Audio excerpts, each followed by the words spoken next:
Mutlu duhlan fukara olanlara, zere Allah'ın padişahlığı onların olacak. Mutlu ağlayanlara, zere onlar iyilendirilecek.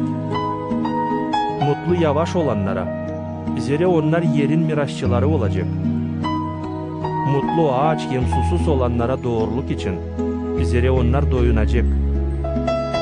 Mutlu acıyanlara, zere onlar acıyanılmış olacak. Mutlu temiz yüreklilere, zere onlar Allah'ı görecek. Mutlu bağırıştırıcılara, zere onlara denecek Allah'ın oğulları. Mutlu doğruluk için kovalanmış olanlara, zere gök padişahlığı onların olacak. Mutlu size, açan sizi insan fena laf eder, hem kovalar, hem her türlü yalan laflarla benim için kötüler. Sevinin hem şenlenin, zere büyüktür sizin yüdeğiniz göklerde. Hep ile kovalardılar prorokları sizden ileri. Sizsiniz yerin tuzu. Ama yer tuz kaybederseydi dadını, ne soy var nasıl onu yeniden tuzlu yapma. O zaman bir şey için yaramaz.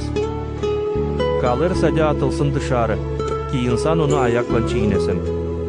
Sizsiniz dünyenin aydınlığı. Kasaba hani durar bayır üstünde, yok nasıl saklansın. İnsan tutuşturmur şafkı ki koysun onu bir kap altına. Ama koyarlar kandillik üstüne, ki aydınlık etsin hepsine kim içeride. Hep ile şafk etsin sizin de aydınlığınız insanın yönünde. Ki onlar görüp iyi işlerinizi, metinlesinler sizin gökteki babanızı. Sanmayasınız hani ben geldim yok etmeye ayuzsak onu yeki prorokları. Gelmedim yok edeyim ama tamannayım. Zere doğru söylerim size. O kadar vakit, ne kadar gök hem yer geçmeyecek. Geçmeyecek bir de nokta, bir de çizgi zakondan, hepsi tamamlanmayınca. İşittiniz ne söylendi? Göz, göz için, diş, diş için. Ama ben size derim. Durmayın karşı fena yapanlara. Ama kim uğrar senin sağ yanağına, çevir ona sol yanağını da.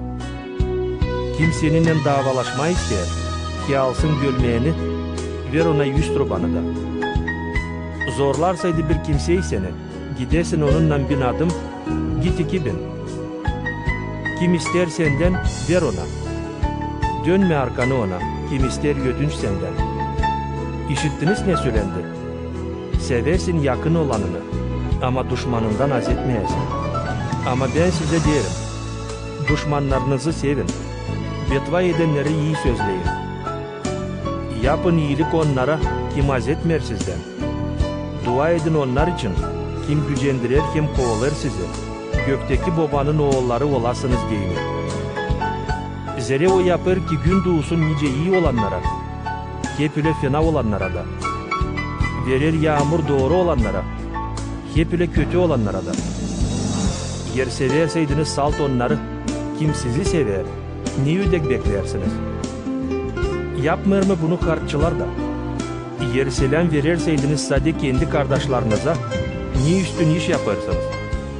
Acaba tayfanlar da hep böyle yapmırlar mı? Onuştan oğlum tamam, nice sizin gökteki babanız tamam.